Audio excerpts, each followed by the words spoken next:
Sometimes we say to ourselves, it's so silly that I feel so shy or so embarrassed in front of the people that I care about the most. But that's exactly why we feel that way. It's because we care about them the most that we want to impress them. We want to do well, if no other person, then exactly for them. Hola, I am Dr. Xiomara Rivera Pagan, and this is LUPA Talks, where we talk about how language is learned, how language is used, and how we can reclaim our language so that we can connect with our culture, our community, and our families. Today, we are talking about a topic that comes up a lot in Spanglish sessions, in Sana circles, in conversations with this work of language understanding for pride in action. When we are reclaiming our language, inevitably there comes a time where you want to actually start using your language in the real world, and ideally do it with the people that you care about. And the challenge there is that when it's somebody that you care about, it can become uncomfortable. It can feel uncomfortable.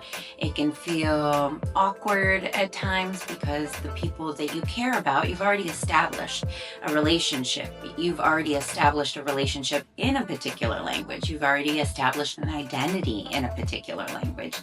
And because you are learning or reclaiming your another language, you have to figure out, okay, what does it feel like to be in relationship with this person in this new language? And what does my identity become and or shapeshift into in this new language in relationship with other people? And so today we are going to be talking about exactly that. I'm going to share with you some reflection questions that have been really helpful in our Sana circles and in our Spanglish sessions to start to think about how to have that conversation with people that you care about, especially one person that you care about, because we're really going to hone in on one specific person and an action item for that specific person, so that hopefully you have the tools and the reflection piece so that you can have these conversations with that person and talk more in Spanish.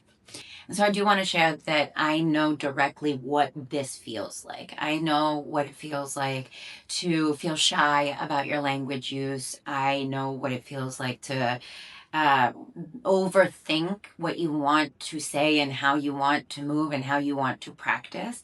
I know what it feels like to try it out and feel uncomfortable or awkward.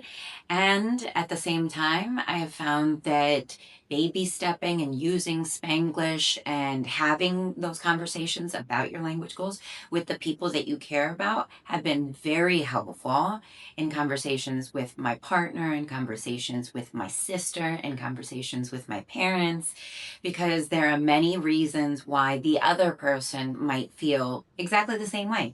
They might feel shy, they might feel embarrassed, they might even have Spanish as their dominant and first language, and for whatever reason, not feel as comfortable. Maybe they haven't spoken it in the way that they used to. And so now, as they're coming back to it, they're realizing, oh, I've forgotten words, or I don't remember how to say that, or ahora me sale más natural en inglés. And that feels, that can feel a certain way for people to process in real time. Some of us are doing the work actively, and then some of us are inviting other individuals to do the work through our own reflection. So, like I've said in other sessions, it's not always about us. When individuals are reacting to our requests, either our speaking Spanish, our request to speak Spanish, or they might not be as receptive while we're speaking Spanish, it doesn't always have to do with how we are speaking Spanish, and it's not a reflection on our language ability. Instead, it is a dynamic where the person is potentially realizing their own language journey. So our mission today is to identify an individual that we would like to practice with. I'll give you some reflection questions so that you can think through what that conversation could look like. And then we'll end with an idea of what we can actually do as our first step.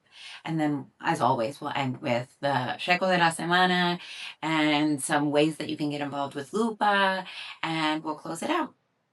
Entonces, if you haven't already done so, grab a pen, grab a pencil, grab your computer, open up a doc so that you can jot down your ideas on this, because a lot of the work that we do with LUPA, in addition to growing our ability to speak Spanish through using Spanglish as a resource, is based on the emotional work, because we can only build on strong foundation, right? And so if we are anxious, if we are nervous, if we are uncomfortable, if we are unconfident in our language ability, then we are going to practice, practice, practice, and we will never feel good enough. But part of the work that we do with LUPA is to actually think about how we can grow our confidence so that it does not matter if I forget a word. It does not matter if I need to ask somebody, ¿Cómo se dice esto? Because maybe I never learned the word because I never had to up until this point. It does not shake my confidence in those moments because I know who I am and what I am working towards. The more that you have that solid foundation and confidence that we do through this work of processing our emotions that are related to language, the more that then as you grow your proficiency, you can say, I know who I am, so I forgot a word, I will ask them for it. And also there's that confidence, competence loop where the more confident that you are, the more competent that you can present, because you can access those words more readily because your body and your brain is not trying to protect you because of those anxious feelings. So hopefully that gave you enough time to grab a pen, a pencil, somewhere to write. And we're going to start with 4 reflection questions, and then we're going to close out with an action item. So, number 1, choose your person. Specifically, who would you like to practice the language with? Think about, is it a partner? Is it a family member? Is it a friend? And why? Why is it that you want to choose this person specifically? Is it because it means something culturally? It means something personally for you to engage with them? Or is it because this person feels safe? This person is someone that you care about, that it would mean a lot to practice the language with them. And also you feel safe with them enough to have them be the person that you practice with, at least initially, as you start to expand your network. What I do want to say is in this part, really think about a specific who.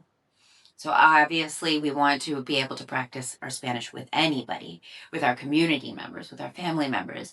But for this particular practice, it's going to be really helpful for us to choose a specific person with a name that we can attach these ideas to.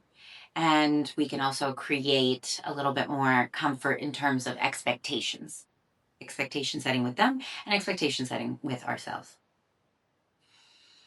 So number 1, choose who you would like to practice with. Number 2, choose why. Share, write, reflect on why you want to practice your Spanish with them.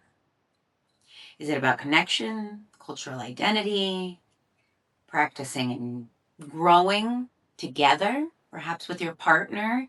You both know that in the case of my partner and I, we are both Puerto Rican in the diaspora. And so for us, it is really important to maintain our language and our culture. And so it's something that we are actually going to have to do growing together, because although he spent time on the island and we both lived together over there for a little while, we're in a dominant English space. And so for us to truly work and grow our language ability, we have to be very intentional about creating space for that.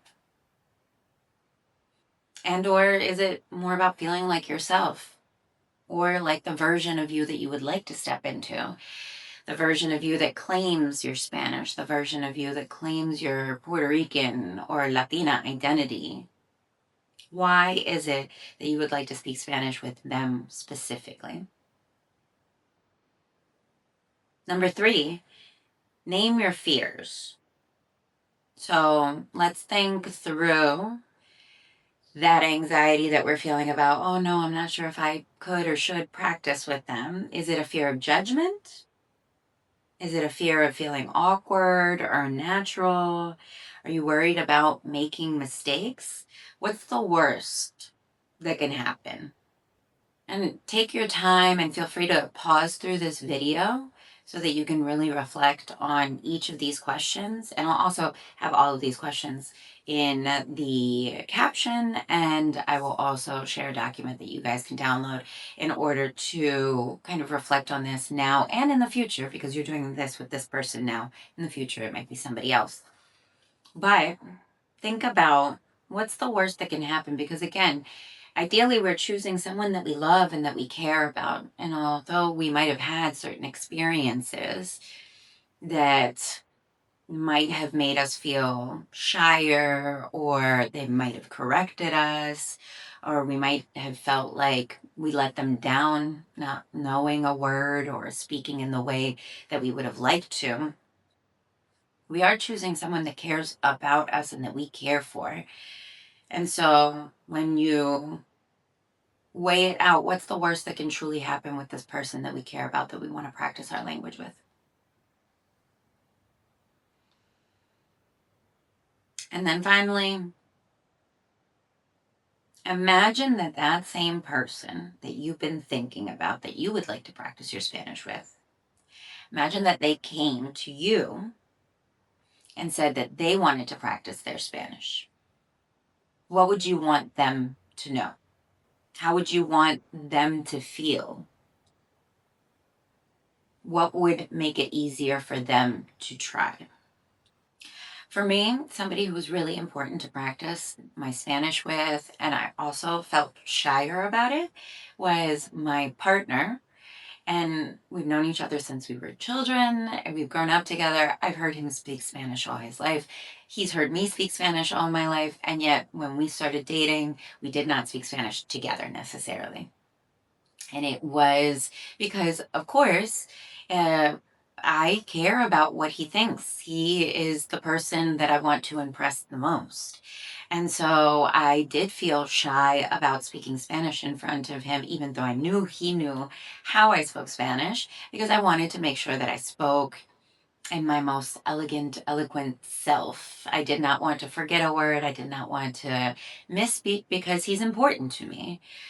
Same thing with my parents, same thing with my sister. I want to make sure that they are receiving, or that they are hearing the best version of my Spanish speaking self, because I want to impress them. And sometimes we say to ourselves, it's so silly that I feel so shy or so embarrassed in front of the people that I care about the most. But that's exactly why we feel that way. It's because we care about them the most, that we want to impress them. We want to do well, if no other person, then exactly for them. And so something that was helpful was thinking about the why. Eventually, I wanted to make sure that I stepped into my Spanish speaking identity, and I wanted to share that with him, with my partner that I care about. And I wanted to figure out who that version of me is with him. And also thinking about families, how we are with our families, thinking about growing a family. I really wanted to make sure that we felt comfortable enough speaking Spanish in front of each other. And that was a journey. And so something for me that was helpful was using Spanglish in order to not necessarily stop, drop, and everything's in Spanish, but instead throw in more Spanish and more Spanish and more Spanish. So we went from mostly speaking in English with a little bit of Spanish words, always in Spanglish, but then moving more towards and more and more and more Spanish. And also, it helped to be in certain Spanish speaking places like Puerto Rico or España or Mexico or La República Dominicana. When we would travel, then even more of a reason to be speaking Spanish, because it's not just about us, but we are now in community. And how do we create spaces where we are immersed and then bring that immersion thinking back home so that we create an immersion lifestyle, not just living for the immersion moments. And so I share all of that to get to our last step, which is, what is your first, smallest, most accessible step towards practicing Spanish with them? Is it sending them a meme in Spanish because you share a similar sense of humor? You know they would appreciate it, but you don't have to worry about necessarily writing or reading, or, well, you would have to worry about reading, but writing or speaking, and you can just send it to them and you can test the waters that way. Is it texting because potentially you feel like you feel more comfortable writing, so sending more texts where you are including more Spanish? Is it using Spanglish, adding more Spanish words so that you are pushing yourself but not completely in Spanish? Is it sending voice notes? I love a good voice note because you don't have to worry about looking at the person and reacting to their facial expressions. You can kind of just share your thoughts and hope for the best. Is it certain spaces, setting a timer, using a game, whatever it is? But think to yourself, what is the very first and smallest step that you can take towards establishing this Spanish speaking version of yourself with that person that you care about? And then you'll grow from there. And even better if you can share with them, hey, I've been reflecting on this.